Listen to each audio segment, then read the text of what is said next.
माननीय सदस्य बजट भाषण की प्रति प्रकाशन काउंटर से प्राप्त कर सकते हैं।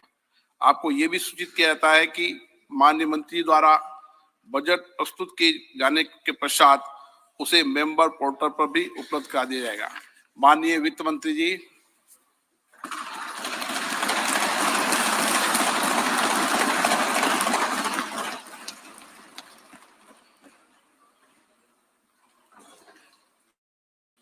Honorable Speaker, I present the interim budget for 24-25.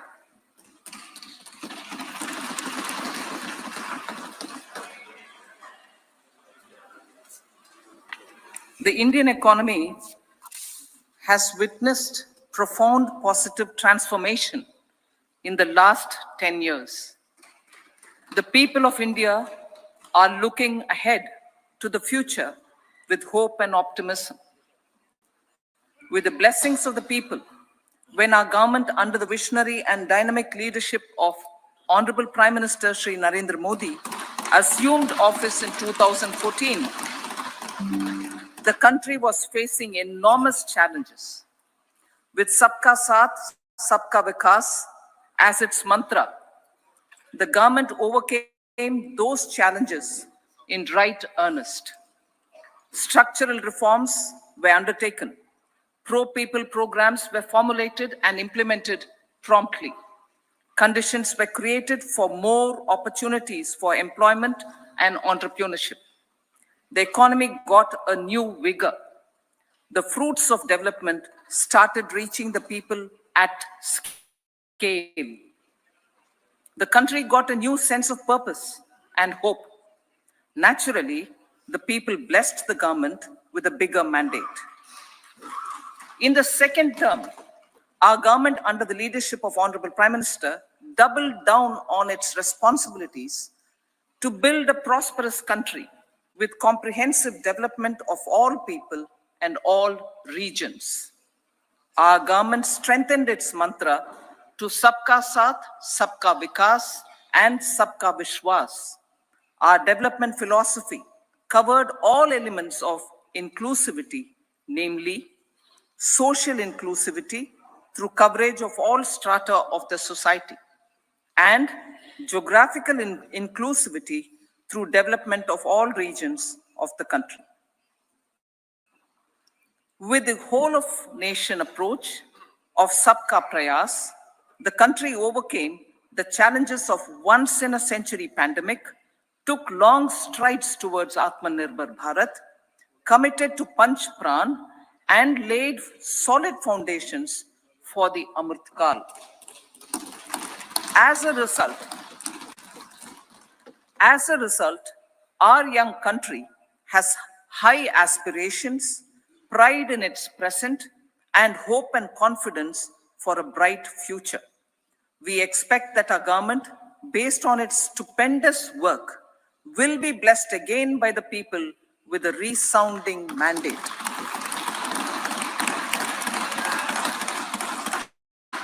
Inclusive development and growth.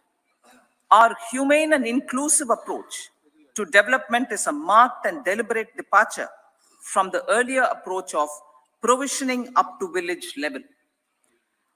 Development programs were thus provisioned. In the last 10 years, however, have targeted each and every household and individual through housing for all, Har Ghar Jal, electricity for all, cooking gas for all, bank accounts and financial services for all in record time. The worries about food have been eliminated through free ration for 80 crore people. Minimum support prices for the produce of Annadata are periodically increased appropriately. These and the provision of basic necessities have enhanced real income in the rural areas. Their economic needs could be addressed, thus spurring growth and generating jobs. Social justice. Our government is working with an approach to development that is all-round, all-pervasive, and all-inclusive. Sarvangin, Sarvasparshi, or Sarvasamaveshi. It covers all castes and people at all levels. We are working to make India a Vikasit Bharat by 2047. For achieving that goal, we need to improve people's capability and empower them. Previously, social justice was mostly a political slogan. For our government, social justice is an effective and necessary governance model. The saturation approach of covering all eligible people is the true and comprehensive achievement of social justice. This is secularism in action, reduces corruption, and prevents nepotism, prevents Bhai Bhatijawad. There is transparency and assurance that benefits are delivered to all eligible people. The resources are distributed fairly. All, regardless of their social standing, get access to opportunities.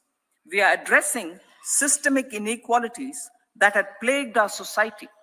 We focus on outcomes and not on outlays so that the social economic transformation is achieved. As our Prime Minister firmly believes, we need to focus on 4 major castes. They are Garib, Mahilaye, Yuva, and Annadata. Their needs, their aspirations, and their welfare are our highest priority. The country progresses when they progress. All 4 require and receive government support in their quest to better their lives. Their empowerment and well-being will drive the country forward. Garib Kalyan, Desh Ka Kalyan. We believe in empowering the poor. The earlier approach of tackling poverty through entitlements had resulted in very modest outcomes. When the poor became empowered partners in the development process, government's power to assist them also increases manifold. With the pursuit of Sabka Saath, in these 10 years, the government has assisted 25 crore people to get freedom from multi-dimensional poverty. Our government's efforts are now getting synergized with energy and passion of such empowered people. This is truly elevating them from poverty. Direct benefit transfer of 34 lakh crore rupees from the government using PM Jan Dhan accounts has led to savings of 2.7 lakh crores of rupees for the government. This savings has been realized through avoidance of leakages prevalent earlier. The savings have helped in providing more funds for Garib Kalyan.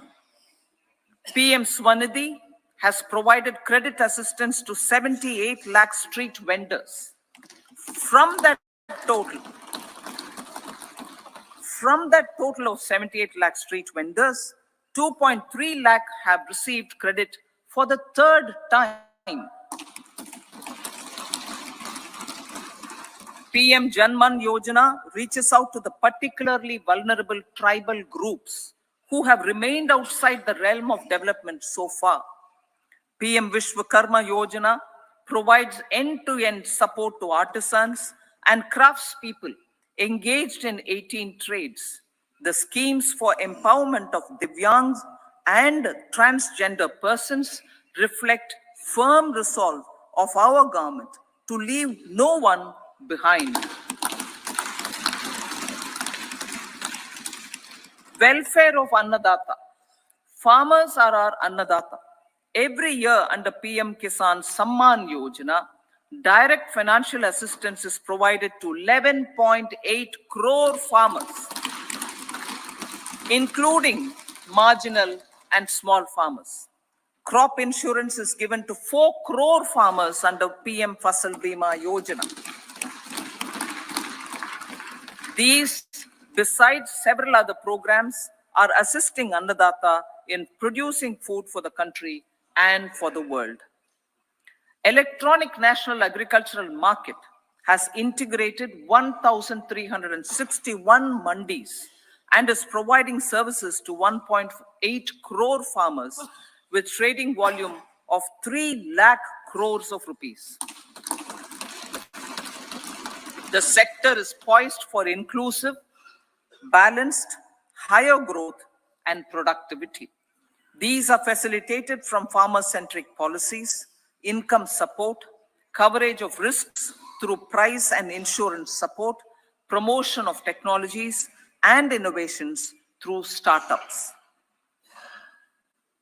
Empowering the Amrit PD, the Yuva. Our prosperity depends on adequately equipping and transformational reforms. PM Schools for Rising India, PM Shri, are delivering quality teaching and nurturing holistic and well-rounded individuals. The Skill India mission has trained 1.4 crore youth, upskilled and reskilled 54 lakh youth, and established 3,000 new ITIs. A large number of institutions of higher learning, namely 7 IITs, 16 triple ITs, 7 IIMs, 15 AIMS, and 390 universities have been set up. PM Mudra Yojana has sanctioned 43 crore loans, aggregating to 22.5 lakh crores of rupees for entrepreneurial aspirations of our youth. Besides that, Fund of Funds, Startup India, and Startup Credit Guarantee schemes are assisting our youth. They are also becoming Rozgar Data. The country is proud of our youth scaling new heights in sports.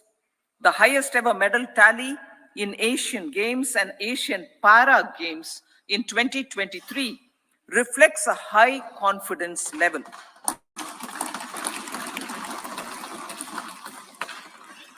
Chess prodigy and our #1 ranked player Pragyananda put up a stiff fight against the reigning world champion Magnus Carlsen in 2023.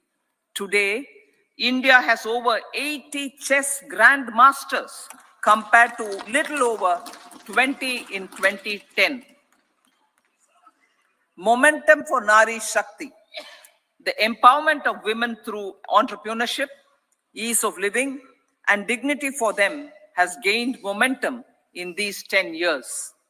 30 crore Mudra Yojana loans have been given to women entrepreneurs. Female enrollment in higher education has gone up by 28% in 10 years. In STEM courses, girls and women constitute 43% of enrollment, one of the highest in the world. All these measures are getting reflected in the increasing participation of women in workforce. Making triple talaq illegal, reservation of 1/3 seats for women in the Lok Sabha and state assemblies, and giving over 70% houses under PM Awas Yojana in rural areas to women, and giving over 70% houses under PM Awas Yojana in rural areas to women as sole or joint owners have enhanced their dignity. Exemplary track record of governance, development, and performance. Besides delivering on high growth in terms of gross domestic product, the government is equally focused on a more comprehensive GDP, that is, governance, development, and performance. Our government has provided transparent, accountable, people-centric, and prompt, trust-based administration with citizen-first and minimum government, maximum governance approach. The impact of all-round development is discernible in all sectors. There is macroeconomic stability, including in the external sector. Investments are robust. The economy is doing well. People are living better and earning better with even greater aspirations for future. Average real income of the people has increased by 50%. Inflation is moderate. People are getting empowered, equipped, and enabled to pursue their aspirations. There is effective and timely delivery of programs and of large projects. Economic management. The multi-pronged economic management over the past 10 years has complemented people-centric, inclusive development. Following are some of the major elements. 1. All forms of infrastructure, physical, digital, or social, are being built in record time.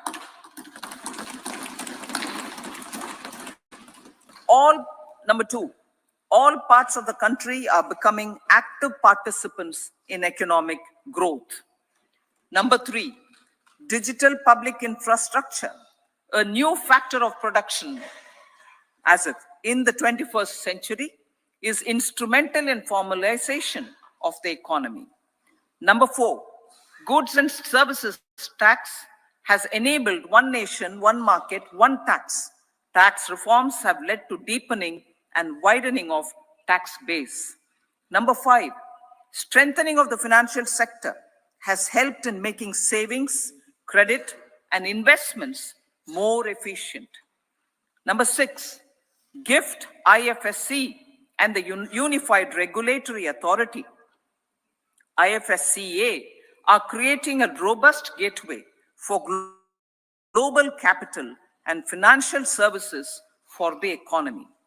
Number 7, proactive inflation management has helped keep inflation within the policy band. Now, the global context, Honorable Speaker, sir.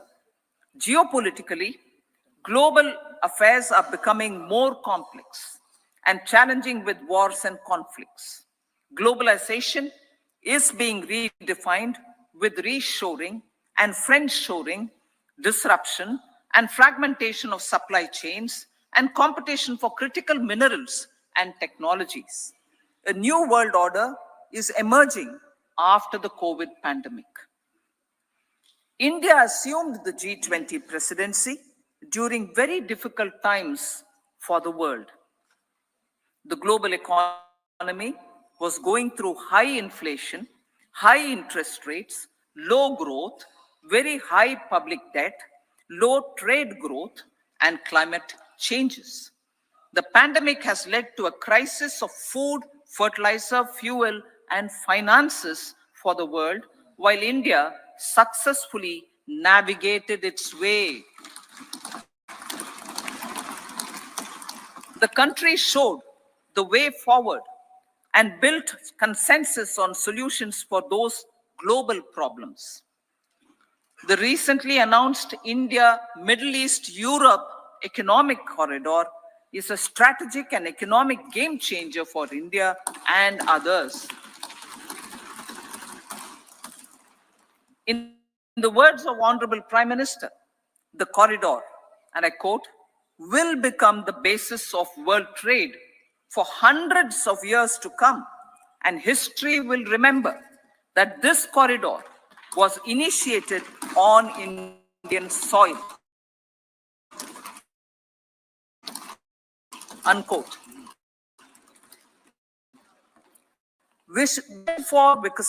Our vision for Viksit Bharat is that of prosperous Bharat in harmony with nature, with modern infrastructure, and providing opportunities for all to reach their potential, with confidence arising from strong and exemplary track record of performance and progress. Earning Sabka Vishwas, the next 5 years will be years of unprecedented development and golden moments to realize the dream of developed India by 2040.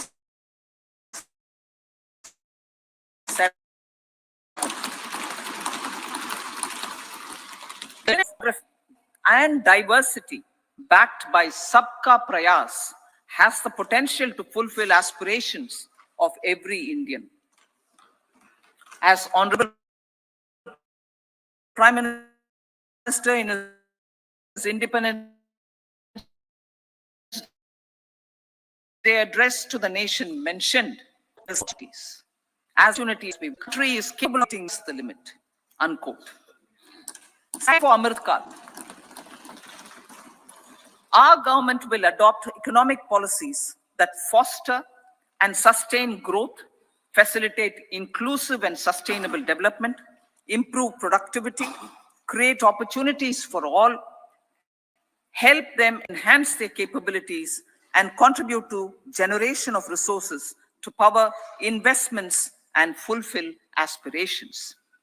Guided by the principle, reform, perform, and transform, the government will take up next generation reforms and build consensus with the states and stakeholders for effective implementation. It is an important policy priority for our government to ensure timely and adequate finances, relevant technologies, and appropriate training for the micro, small, and medium enterprises, MSMEs, to grow and also compete globally. Orienting the regulatory environment to facilitate their growth will be an important element of this policy mix. Aligning with the Panchamrit goals, our government will facilitate sustaining high and more resource-efficient economic growth. This will work towards energy security in terms of availability, accessibility, and affordability. For meeting the investment needs, our government will prepare the financial sector in terms of size, capacity, skills, and regulatory framework. Aspirational Districts Program. Our government stands ready to assist the states in faster development of aspirational districts and blocks, including generation of ample economic opportunities. Development of the East. Our government will pay utmost attention to make the Eastern region and its people a powerful driver of India's growth. PM Awas Yojana Gramin. Despite the challenges due to COVID, implementation of PM Awas Yojana Gramin continued, and we are close to achieving the target of 3 crore houses. 2 crore more houses will be taken up in the next 5 years to meet the requirement arising from increase in the number of families. Rooftop solarization and Muft Bijli.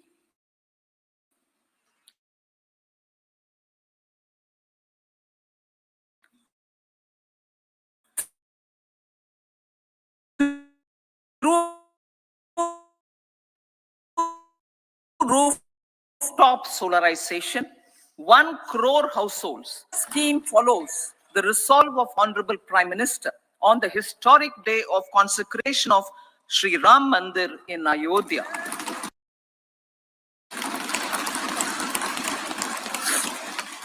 Following benefits are expected. Savings up to 15 to 18,000 rupees annually for households from free solar electricity and selling the surplus to the distribution companies. Charging of electric vehicles. Entrepreneurship opportunities for a large number of vendors for supply and installation. employment opportunities for the youth with technical skills in manufacturing, installation, and maintenance. Housing for middle class. Our government will launch a scheme to help deserving sections of the middle class, and I quote from Honorable Prime Minister's words, living in rented houses or slums or chawls and unauthorized colonies, unquote, to buy or build their own houses. Medical colleges. Several youth are ambitious to get qualified as doctors. They aim to serve our people through improved healthcare services. Our government plans to set up more medical colleges by utilizing the existing hospital infrastructure under various departments. A committee for this purpose will be set up to examine the issues and make relevant recommendations. Cervical cancer vaccination. Our government will encourage vaccination for girls in the age group of 9 to 14 years for prevention of cervical cancer. Maternal and child health care. Various schemes for maternal and child care will be brought under one comprehensive programmation. Upgradation of Anganwadi centers under Saksham Anganwadi and Poshan 2.0 will be expedited for improved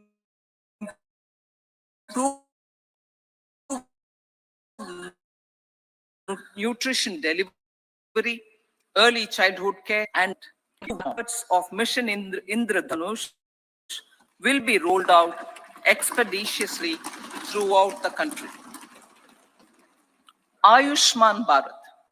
Healthcare cover under Ayushman Bharat scheme will be extended to all ASHA workers, to all Anganwadi workers and helpers. Agriculture and food processing. The efforts of value addition in agriculture sector and boosting farmers' incomes will be stepped up. Pradhan Mantri Kisan Sampada Yojana has benefited 38 lakh farmers and generated 10 lakh employment. Pradhan Mantri Formalization of Micro Food Processing Enterprises Yojana has assisted 2.4 lakh SHGs and 60,000 individuals with credit linkages. Other schemes are complementing the efforts for reducing post-harvest losses and improving productivity and incomes. For ensuring faster growth of the sector, our government will further promote private and public investment in post-harvest activities, including aggregation, modern storage, efficient supply chains, primary and secondary processing and marketing and branding. Nano DAP. After the successful adoption of nano urea, application of nano DAP on various crops will be expanded in all agroclimatic zones. Atmanirbhar oil seeds Abhiyan. Building on the initiative announced in 2022, a strategy will be formulated to achieve Atmanirbharta for oil seeds such as mustard, groundnut, sesame, soya bean, and sunflower. This will cover research for high-yielding varieties, widespread adoption of modern farming techniques, market linkages, procurement, value addition, and crop insurance. Dairy development. A comprehensive program for supporting dairy farmers will be formulated. Efforts are already on to control foot and mouth disease. India is the world's largest milk producer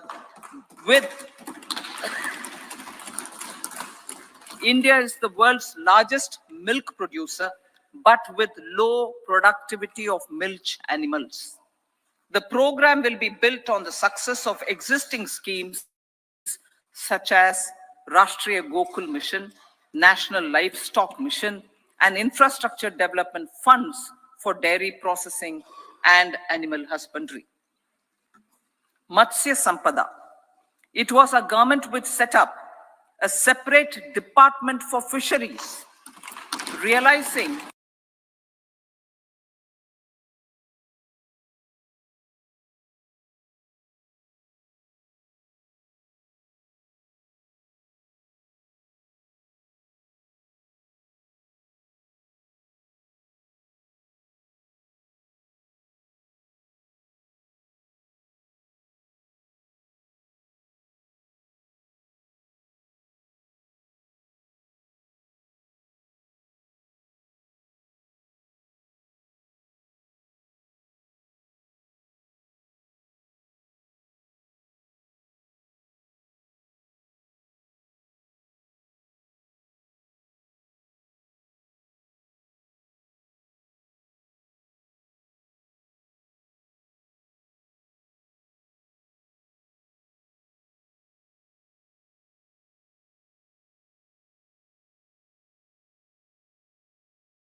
I repeat that sentence, the corpus will provide long-term financing or refinancing with long tenors and low or nil interest rates.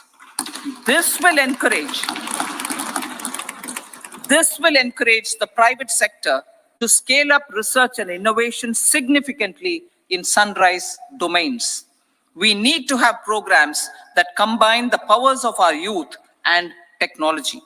A new scheme will be launched for strengthening deep tech technologies for defense purposes and expediting Atmanirbharta. Infrastructure development. Building on the massive tripling of the capital expenditure outlay in the past 4 years, resulting in huge multiplier impact on economic growth and employment creation.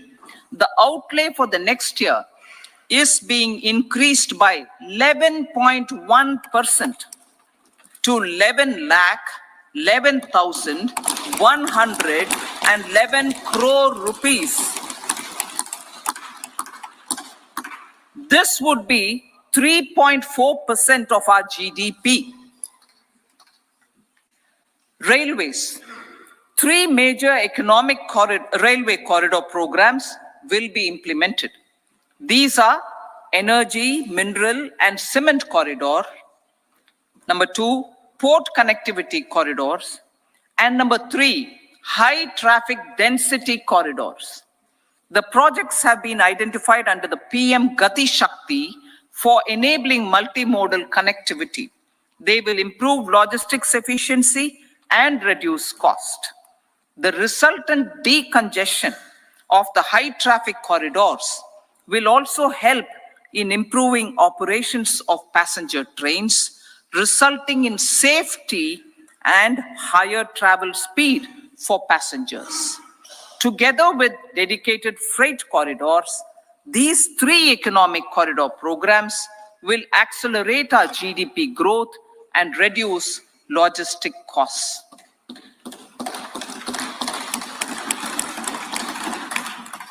40,000 normal rail bogies will be converted to Vande Bharat standards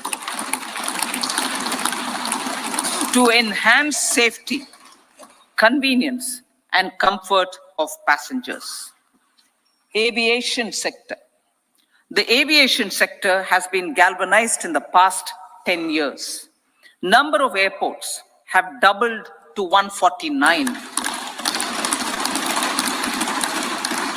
Rollout of air connectivity to Tier 2 and Tier 3 cities under UDAN scheme has been widespread. 517 new routes are carrying 1.3 crore passengers. Indian carriers have proactively placed orders for over 1,000 new aircrafts. Expansion of existing airports and development of new airports will continue expeditiously. Metro and Namo Bharat. We have a fast expanding middle class and rapid urbanization is taking place. Metro rail and Namo Bharat can be the catalyst for the required urban transformation. Expansion of these systems will be supported in large cities, focusing on transit-oriented development. Green energy. Towards meeting our commitment for net zero by 2070, the following measures will be taken. Viability gap funding will be provided for harnessing offshore wind energy, potential for initial capacity of 1 gigawatt. Coal gasification and liquefaction capacity of 100 metric tons will be set up by 2030. This will also help in reducing imports of natural gas, methanol, and ammonia. Phased mandatory blending of compressed biogas in compressed natural gas for transport and piped natural gas for domestic purposes will be mandated. Financial assistance will be provided for procurement of biomass aggregation machinery to support collection. Electric vehicle ecosystem. Our government will expand and strengthen the e-vehicle ecosystem by supporting manufacturing and charging infrastructure. Greater adoption of e-buses for public transport networks will be encouraged through payment security mechanism. Biomanufacturing and biofoundry. For promoting green growth, a new scheme of biomanufacturing and biofoundry will be launched. This will provide environment-friendly alternatives such as biodegradable polymers, bioplastics, biopharmaceuticals, and bioagri inputs. This scheme will also help in transforming today's consumptive manufacturing paradigm to the one based on regenerative principles. Blue Economy 2.0. For promoting climate resilient activities for Blue Economy 2.0, a scheme for restoration and adaptation measures and coastal aquaculture and mariculture with integrated and multi-sectoral approach will be launched. Comprehensive development of tourist centers. The success of organizing G20 meetings in 60 places presented diversity of India to global audience. Our economic strength has made the country an attractive destination for business and conference tourism. Our middle class also now aspires to travel and explore.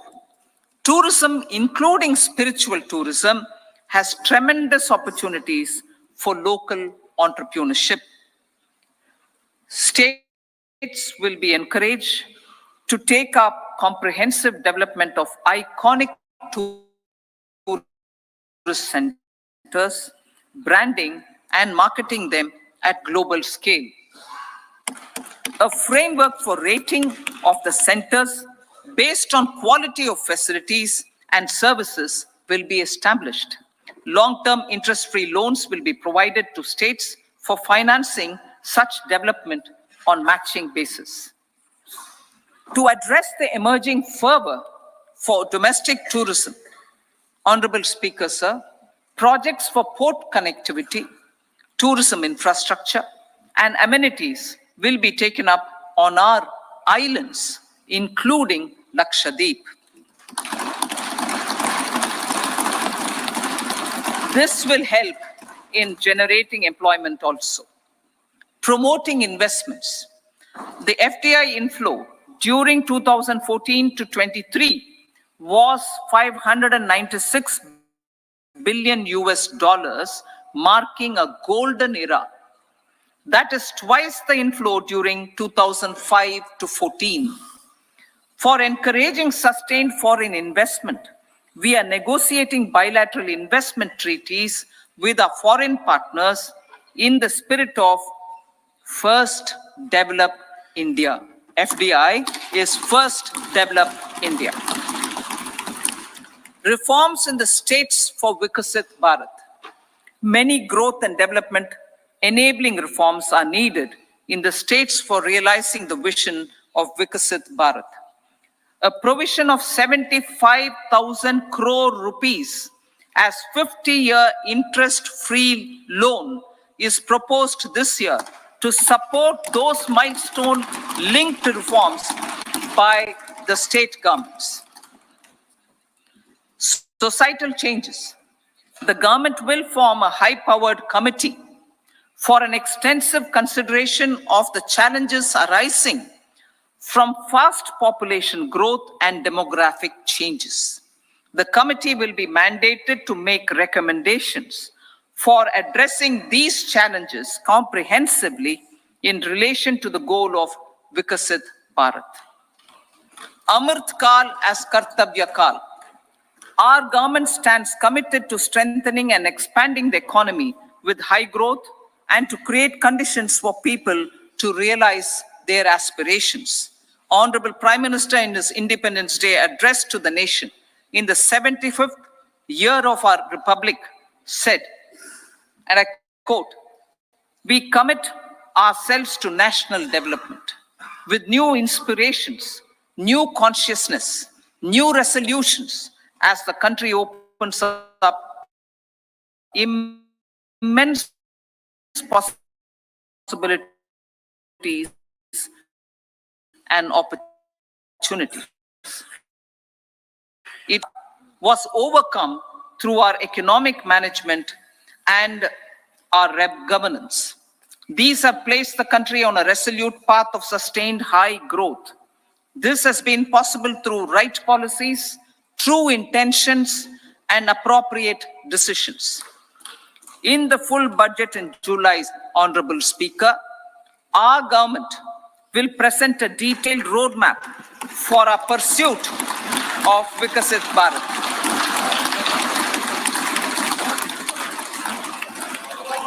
Revised estimates of 2023-24. The revised estimate of the total receipts other than borrowings is 27.56 lakh crores of rupees, of which the tax receipts are 23.24 lakh crore rupees. The revised estimate of total expenditure is 44.90 lakh crore rupees. The revenue receipts at 30.03 lakh crore rupees are expected to be higher than the budget estimate, reflecting strong growth momentum and formalization in the economy. The revised estimate of the fiscal deficit is 5.8% of GDP, improving on the budget estimate, notwithstanding moderation in the nominal growth estimates. Budget estimates for 2024-25. Coming to the year 2024-25, the total receipts other than borrowings and total expenditure are estimated at 30.80 and 47.66 lakh crore rupees respectively. The tax receipts for capital expenditure, 1 point of fiscal consolidation, as announced in my budget speech of 2021-22, to reduce fiscal deficit below 4.5% by 25-26. The fiscal deficit in 2024-25 is estimated to be 5.1% of GDP, adhering to that path. So the gross and net market borrowings through dated securities during 24-25 are estimated at 14.13 lakh crore rupees and 11.75 lakh 324. Now that the private investments are happening at scale, the lower borrowings by the central government will facilitate larger availability of credit for the private sector. Vote on account. I'll be seeking vote on account approval of the Parliament through the appropriation bill for a part of the financial year 2024-25. I will now move to part B. Honorable Speaker, sir, over the last 10 years, the direct tax collections have more than trebled and the return filers swelled 2.4 times. I would like to assure the taxpayers that their contributions have been used wisely for the development of the country and welfare of its people. I appreciate the taxpayers for their continued support. The government has reduced and rationalized tax rates. Under the new tax scheme, there is now no tax liability for taxpayers with income up to 7 lakh rupees, up from 2.2 lakh rupees in the financial year 2013-14. The threshold for presumptive taxation for retail businesses was increased from 2 crores to 3 crores. Similar 50 lakh rupees to 75 lakh rupees. Also, corporate tax rate was decreased from 30% to 22% for existing domestic companies and to 15% for certain new manufacturing companies. Honorable Speaker, sir, in the last 5 years, our focus has been to improve taxpayer services. The age-old jurisdiction-based assessment system was transformed with the introduction of faceless assessment and appeal, thereby imparting greater efficiency, transparency, and accountability. Introduction of updated income tax returns, a new Form 26AS, and pre-filling of tax returns have made filing of tax returns simpler and easier.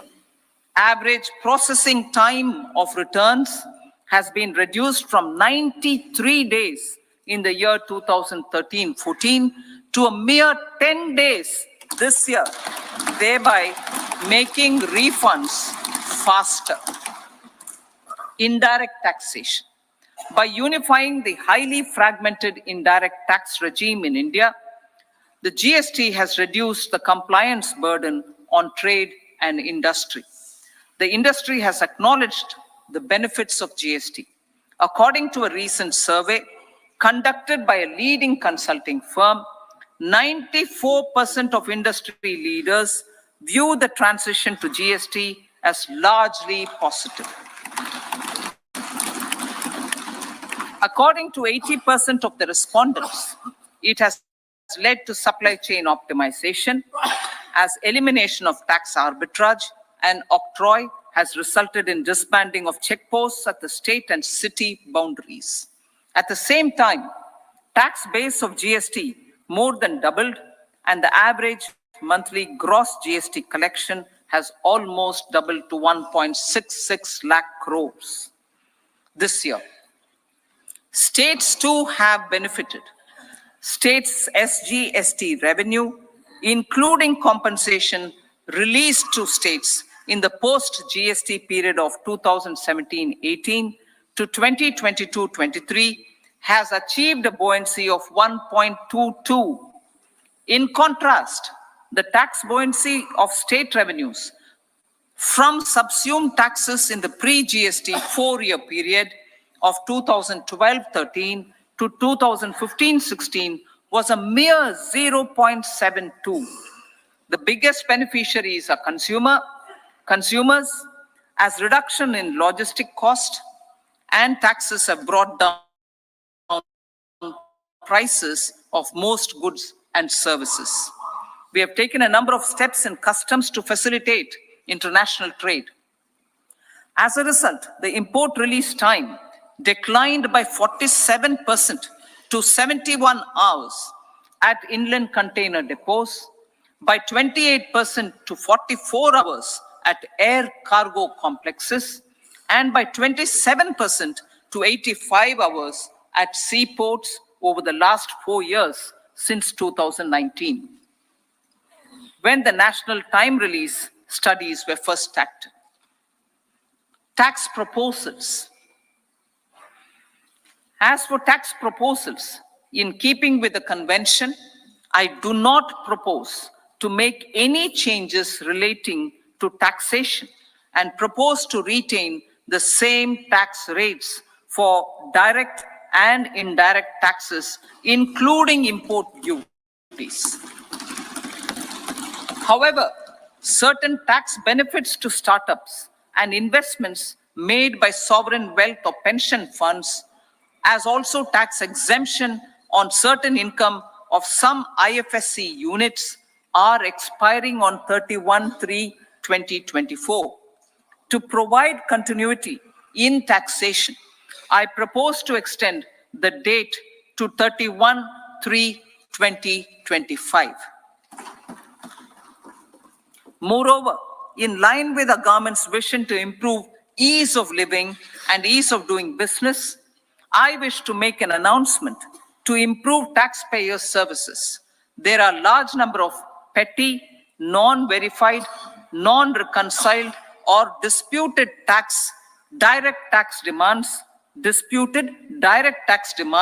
many of them dating as far back as 1962, which continue to remain on the books, causing anxiety to honest taxpayers and hindering refunds of subsequent years.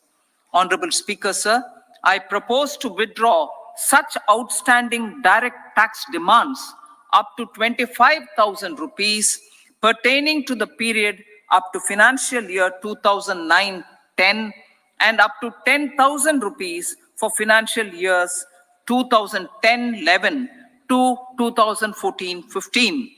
This is expected to benefit about 1 crore taxpayers. 1 crore taxpayers would benefit out of this. Economy then and now.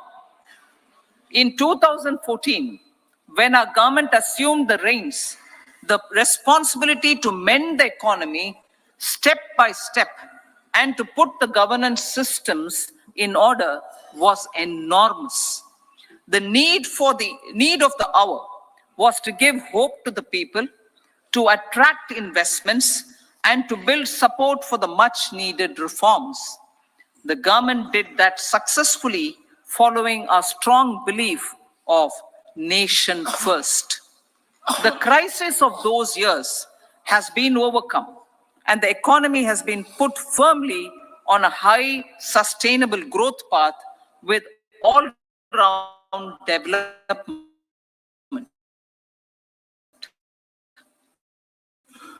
It is now appropriate to look at where we were then till 2014 and where we are now, only for the purpose of drawing lessons from the mismanagement of those years. The government will lay a white paper on table of the House.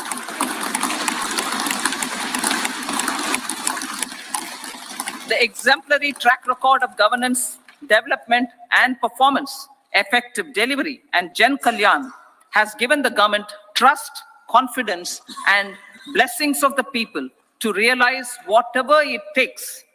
The goal of Vikasit Bharat with good intentions, true dedication and hard work in the coming years and decades. With this, Honorable Speaker, I commend the interim budget to this august House. Jai Hind.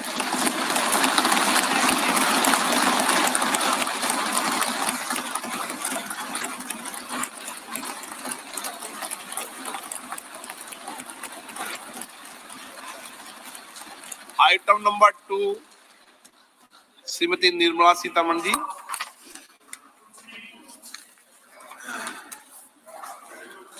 So, with your permission, I rise to lay on the table the following statements under Section 3(1) of the Fiscal Responsibility and Budget Management Act 2003, Medium-Term Fiscal Policy cum Fiscal Policy Strategy Statement and Macroeconomic Framework Statement.